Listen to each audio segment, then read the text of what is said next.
Mm. When the FDA walks into your building unannounced, you don't hear them coming. That's the whole point. I was sitting in my car in the parking garage of a Marriott in Parsippany, New Jersey, drinking cold coffee from a gas station cup when my phone rang. It was a number I didn't recognize. I almost didn't pick up. I picked up. That call changed everything. But I'm getting ahead of myself. Let me back up about 14 months. My name is Arthur Weston. I spent 31 years as Director of Regulatory Affairs at Meridian BioPharmaceuticals. 31 years. I started there when the building still had carpet from the 80s. That dark brown industrial stuff that held cigarette smell in the fibers even though nobody had smoked inside since 1994. I outlasted 3 CEOs, 2 mergers, 1 near bankruptcy, and 4 complete rebrands. I knew where every filing was. I knew which FDA district office handled our product lines. I knew the name of the inspector who'd reviewed our facility in 2009 and what he'd flagged and how we'd fixed it and what we documented to prove we fixed it. I knew things that weren't written down anywhere because I was the one who decided they didn't need to be written down because I was always going to be there. That was my mistake.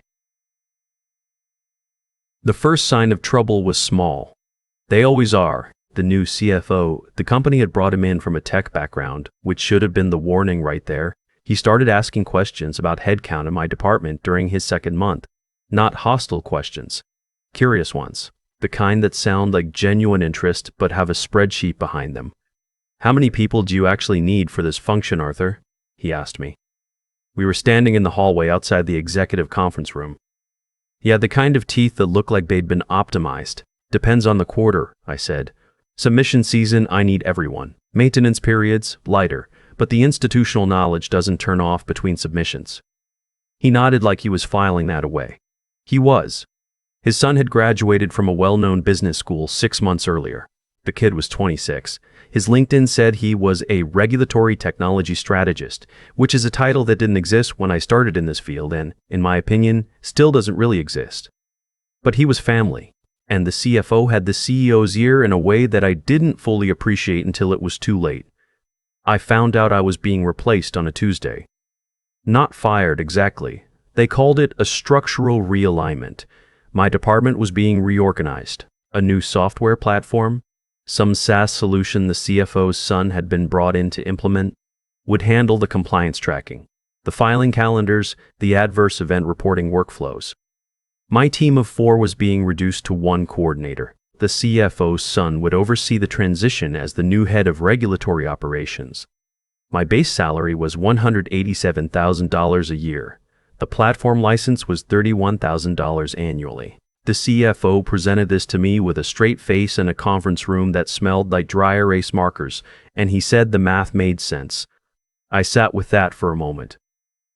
What about institutional knowledge? I asked. What about the 2018 adverse event backlog that's never been fully reconciled? What about our relationship with the district office? What about the audit trail gaps from the Conroe acquisition that we've been managing manually? He looked at his son, who was sitting to his left. The kid had a laptop open and was typing something. He didn't look up. The platform handles all of that, the CFO said. It doesn't, I thought. But I didn't say it out loud. I was 61 years old, and I had learned a long time ago that some arguments you don't have out loud. You just let things play out. I asked for 2 weeks to wind down. They gave me 3. I used every day of it.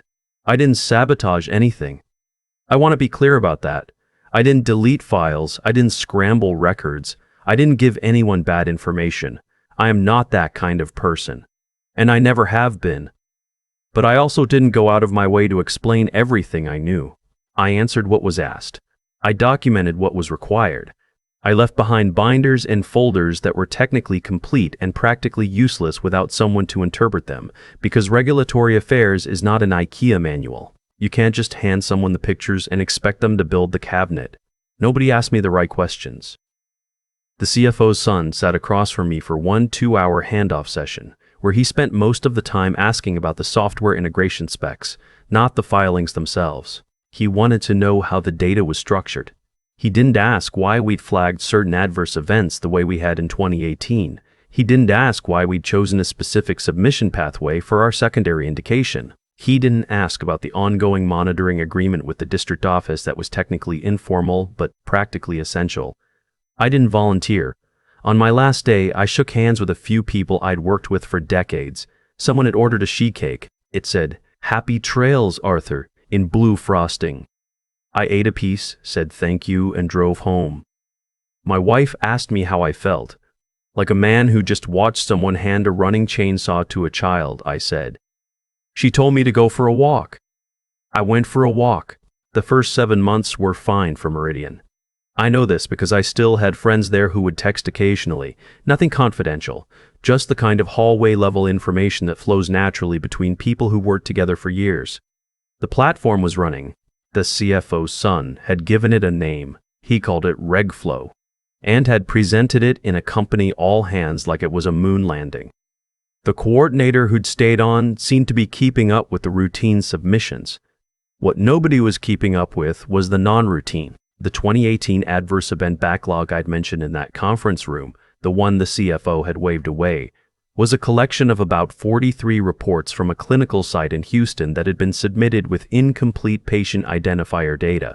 The FDA had flagged them in a routine query letter back in 2019. We'd acknowledged receipt, begun a corrective action process, and then the pandemic hit and the process stalled. I had been managing that stall manually, maintaining informal communication with our district contact, keeping it from escalating into a formal citation while we worked through the backlog 1 quarter at a time. When I left, that informal communication left with me. The district contact sent 2 follow-up emails to my old address in the months after I departed. Those emails went to a generic inbox that the coordinator technically monitored, but practically never checked for anything flagged as ongoing inquiry, because RegFlow didn't have a category for informal FDA correspondence. RegFlow had categories for formal submissions, for approval letters, for inspection notices. It did not have a category for the quiet thing that will become loud if you ignore it. The coordinator, to her credit, flagged one of the emails to the CFO's son in October. He marked it as pending review in RegFlow. It sat there. Meanwhile, Meridian was in the final stages of a major acquisition deal. A Japanese pharmaceutical group, large, well-respected, meticulous, had been in discussions for nearly a year about acquiring Meridian's North American operations for $390 million. The deal was complex, the due diligence was exhaustive, and everyone on the executive floor was walking around with the kind of barely suppressed excitement that makes people reckless. The final due diligence meeting was scheduled for March. I found out about it the same way I found out about everything at this point. Through a former colleague who texted me a single line, "Big meeting Thursday. All hands on deck." I didn't think much of it. I was busy. After I left Meridian, I'd taken on some freelance consulting work. Small biotech firms that needed regulatory guidance but couldn't afford a full-time director. I was charging a good rate and working about 30 hours a week, which suited me fine. My wife and I had started taking evening walks regularly. I was sleeping better than I had in years. Then the phone rang in that parking garage. It wasn't the FDA. Not directly. Not yet. It was a woman named Hiroko Tanaka who introduced herself as the head of compliance and integration for the Japanese group. Her English was flawless, precise in the way that indicates someone who learned it as a studied language rather than an ambient one. She was calling from a cell phone in a conference room at Meridian's headquarters, which told me the meeting was already underway. "Mr. Weston," she said, "I am sorry to contact you this way. I obtained your number from a former colleague. I hope that is acceptable." I told her it was. "We are reviewing Meridian's regulatory history as part of our due diligence process," she said. "We have found some items that are unclear to us. We have been speaking with the current regulatory team and they have been helpful, but there are some specific historical matters that appear to require context we cannot locate in the documentation." "What kind of matters?" I asked. She mentioned the 2018 adverse event backlog. I was quiet for a moment. "I'm aware of that file," I said. "The current documentation suggests there was an ongoing corrective action process," she said. "But we cannot locate any evidence of recent communication with the FDA regarding the status. The last notation in the system is from 14 months ago." 14 months ago. Right around when I left. "I see," I said. "Mr. Weston," she said very carefully, "is this something that has been resolved, or is this something that has been resolved, or is this something that remains open?" I thought about how to answer that. I thought about the CFO and his optimized teeth and his son's LinkedIn profile and the sheet cake with blue frosting. That, I said, is something you need to treat as open until you can confirm otherwise. And you should probably confirm it directly with the district office, not through RegFlow. There was a pause. What is RegFlow? She asked. That pause told me everything I needed to know about how the next few weeks were going to go. I drove to Meridian the next morning. I didn't have to. Nobody had officially asked me to. But Hiroko Tanaka had asked me very politely if I would be willing to speak with her team in person, and I said yes, because I am not the kind of man who watches a building burn because someone else started the fire. The executive floor was tense in the way that conference rooms get tense when a lot of money is at stake and something has gone wrong and nobody wants to say it out loud. I walked past the CFO's office. He was on the phone. He saw me through the glass and his expression did something complicated. His son was in the main conference room with Hiroko's team. He'd been there since 8 in the morning from what I was told. He had RegFlow open on a laptop and was trying to explain the system architecture. The Japanese team was listening politely and asking questions he couldn't answer. I sat down at the table. Hiroko nodded at me. She had a printed copy of the 2018 adverse event file in front of her, annotated in red pen. I spent 4 hours in that room. I explained the corrective action timeline. I explained the informal communication protocol with the district office. I explained why certain events had been coded the way they were, what the submission pathway had been, what the outstanding questions from the FDA district contact were. I explained the monitoring agreement. I explained what had been managed, what had been resolved, and what was still technically open because the corrective action had stalled after I left. The CFO's son sat at the other end of the table. He didn't say much. At one point, Hiroko asked him directly, "Were you aware that the corrective action for the 2018 backlog was still ongoing?" He said he had been in the process of reviewing it. She looked at him for a moment. Then she made a small note on her legal pad and moved on. The acquisition deal did not close in March.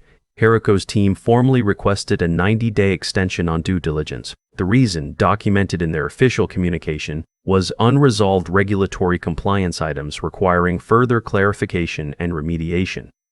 The CEO, from what I heard, did not handle this news well. There was a meeting. Voices were raised. The CFO, to his credit or perhaps just to his instinct for self-preservation, pointed out that the regulatory gap had developed after the restructuring of the department. 3 days after the due diligence extension was announced, the FDA district office sent a formal inquiry letter, not an inspection notice. Not yet. An inquiry letter. But inquiry letters, when you've had an open corrective action for 14 months without contact, are the formal version of a warning shot. The total potential exposure, once the regulatory attorneys had been through the file, was somewhere between $4.2 million and $8.8 million in fines and remediation costs, depending on how the FDA chose to classify the lapse. The $390 million acquisition was now contingent on resolution of those items. The timeline for resolution, given how long the backlog had been dormant, was estimated at 6 to 9 months minimum. The math, as someone once told me, made sense. The CFO's son resigned 2 weeks later. I heard about it the same way I'd heard about everything else. A text from a former colleague. 2 lines. No commentary needed. The call from the CEO came on a Thursday evening. I was in my backyard, pulling weeds from around the base of my wife's rose bushes, which she has been asking me to do for approximately 4 years. He didn't spend much time on preamble. I'll give him that. "Arthur," he said, "I'd like to talk to you about coming back." "In what capacity?" I asked. "We need someone to manage the FDA remediation process and the due diligence cleanup, and frankly the whole regulatory function until we can get things stabilized." As an employee, we were thinking as a senior consultant, given the circumstances. I pulled a weed from the soil. It came out cleaned, roots and all, which felt appropriate. "My consulting rate is $340 an hour," I said, "given the circumstances." He was quiet for a moment. "That's significantly higher than, I know what it's higher than, I know what it's higher than," I said. Another pause. "All right," he said. "I want to tell you something about the work of cleaning up a regulatory mess that's been sitting for 14 months. It is not glamorous. It is not dramatic. It is not the kind of work that gets presented in all-hands meetings or featured in company newsletters. It is sitting in a small room with printed files and annotated binders and a very patient FDA district contact who, to her considerable credit, did not make me feel unwelcome even though her counterpart had ignored her emails for over a year. Her name was Linda. We had spoken many times over the years. When I called her to reintroduce myself to the file, she said, "Arthur, I was wondering when you'd turn up." I laughed. It was the first time I'd laughed about any of this. We worked through the backlog systematically. Every adverse event report re-examined, recounted where necessary, submitted with corrected patient identifier data and a full narrative explanation of the delay and the corrective actions taken. It took 4 months. There were moments where I was working 12-hour days, which I had not done since the 2014 inspection cycle, and my knees reminded me of this frequently. The FDA issued their final determination in July. The fine was $1.9 million, lower than the worst-case estimate, which was the result of the quality of the remediation work and the cooperation that had been demonstrated. The acquisition deal resumed. Hiroko Tanaka sent me an email that was 3 sentences long and somehow said everything it needed to say. The deal closed in September. $390 million. The integration team was thorough and professional and did not, as far as I know, use anything called RegFlow. I don't work full-time anymore. I take consulting projects when they interest me. I charge $340 an hour, and I am, for the first time in my adult life, selective about who I work with. I have turned down 3 engagements in the past 6 months because the clients wanted expertise without paying for the people who hold it, and I have learned the hard way and the easy way both, that those clients never end up getting what they think they're buying. My wife asks me occasionally if I miss it. Meridian, she means. The office, the title, the permanence of a place where everyone knows your name. I think about the sheet cake with the blue frosting. I think about the 2-hour handoff session where nobody asked the right questions. I think about the parking garage and the cold gas station coffee and the phone call that put me back in the room where I needed to be. I miss the work, I tell her. Not the politics, not the titles, just the work. She nods. She has been married to me for 34 years. She already knew the answer. There's a thing I've come to understand, working in regulatory affairs for as long as I have. Compliance isn't a system. It's not a platform. It's not a dashboard. It's not a $31,000 SAS license. It's a person who understands why the rule exists, not just what the rule says. It's someone who remembers the conversation from 2019 and knows it connects to the filing from 2018 and sees the thread that runs between them even when no software has been programmed to see it. You can replace that person with technology. A lot of companies do. And then, eventually, someone slams a folder down on a conference room table and asks a question that nobody in the room can answer. That question has a name. The name is always the person who's no longer there. I've been thinking a lot lately about what actually happened in that conference room. Not the legal part, not the fine, not the acquisition timeline. I mean, what actually happened underneath all of it. The CFO's son wasn't a bad person. I want to say that clearly, because it's easy to make him the villain of this story and move on. He was 26 years old, handed a role he wasn't ready for, given tools that weren't adequate, and surrounded by people who didn't push back hard enough, including, maybe, me. In that final handoff session, I answered what was asked. I didn't lie. But I also didn't reach across the table and say, "You don't know what you don't know, and here's what that's going to cost you." I told myself it wasn't my responsibility anymore. And technically, it wasn't. But I've lived long enough to know that technically not my responsibility is a sentence that ages badly. What I believe, not in any religious sense, just as a man who's watched enough situations play out over 30+ years, is that the way you treat expertise has consequences that are proportional to how much you needed it and how casually you dismissed it. The CFO looked at my department and saw a line item. He saw $187,000 a year, and 4 salaries and a licensing fee, and a spreadsheet that could be made to look better. What he didn't see, what he chose not to see, was the 31 years of accumulated judgment that lived inside that line item. You can't put that in a column. You can't migrate it to a platform. You can't hand it off in a 2-hour session to someone whose primary question is about API integration. That's not a technology problem. That's an integrity problem. Not moral integrity necessarily. I don't think the CFO was malicious. I mean structural integrity. The integrity of understanding what a thing actually is before you decide you don't need it anymore. And here's the part that I keep coming back to. The part that I think matters most for anyone who finds themselves in a position like mine. I didn't collapse. When the call came in, when Hiroko Tanaka reached me in that parking garage, I had something the CFO's son didn't have and couldn't buy. I still knew exactly what needed to be done, and I still knew how to do it. 31 years of quiet, unglamorous, unremarkable competence had become the only thing standing between a $390 million deal and a regulatory catastrophe. That competence didn't disappear when they handed me the sheet cake. It just became portable. That's the thing nobody tells you about being pushed out of a place you gave a long time to. The knowledge goes with you. The relationships go with you. The judgment goes with you. They paid me $31,000 a year less by cutting my department and replacing me with software. They paid me $340 an hour to come back and clean it up. The math, in the end, was mine. I'm not proud of the way things had to unfold for Meridian to understand what they'd lost. I'd have preferred a quieter conclusion, but I'm not ashamed of how I handled it either. I showed up when I was asked. I did the work. I treated Linda at the district office with the same respect I'd always had for her, even after a year of silence that wasn't my doing. I didn't use the situation to settle anything. I just fixed what could be fixed and documented what needed to be documented and drove home. Some things only reveal their value when they're gone. I just happened to still be available when they figured that out.